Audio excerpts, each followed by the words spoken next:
Mən sizin öz bütünüzün yanında dayanacağınızı, Fatiməyə aleyhissalam qarşı mövqe tutacağınızı bildiyim üçün Əbu Bəkrin özünü təksib etdiyini sizə təqdim edəcəm. Mənimlə birlikdə müşahidə edin.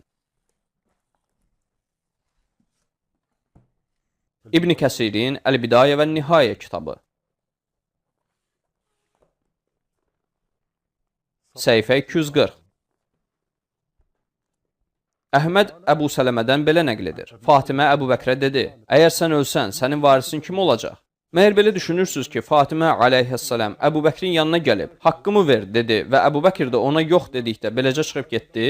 Xeyr, onunla mübahisə etdi, ona qarşı dəlil və sübut gətirdi, onu rüsva etdi.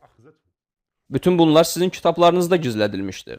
Fatimə aleyhissalam haqqını tələb etdikdə, əbəs yer evdən çıxıb haqqını tələb etmirdi. Allaha sığınırıq bu sözdən. Belə ola bilməzdi. Çünki o, yaradılışın ən xeyirlisi olan Rasulullahın sallallahu aleyhi və aleyh tərbiyə etdiyi şəxsdir. Doğru danışan Fatimə aleyhissalam yalançı Əbu Bəkrə dedi, sən öldükdə sənin varisin kim olacaq? Əbu Bəkir dedi, övladım və ailəm. Maşallah. Əbu Bəkrin övladı və ailəsi onun varisi olur. Rasulullaha sallallahu aleyhi və aleyh gəldikdə isə yox. Fatimə aleyhissalam Rasulullahdan sallallahu aleyhi və aleyh heç bir miras aparmır. Rasulullah sallallahu aleyhi və aleyh bu dünyadan köçüb gedir və qızını beləcə tərk edir. Davam edək. Fatimə aleyhissalam dedi, bəs nə üçün biz Rasulullahdan sallallahu aleyhi və aleyh miras aparmırıq? Allahu Ekber.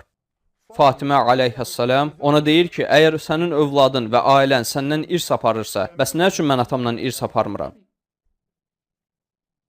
Əbu Bəkir ona nə cavab verdi? Davam edək.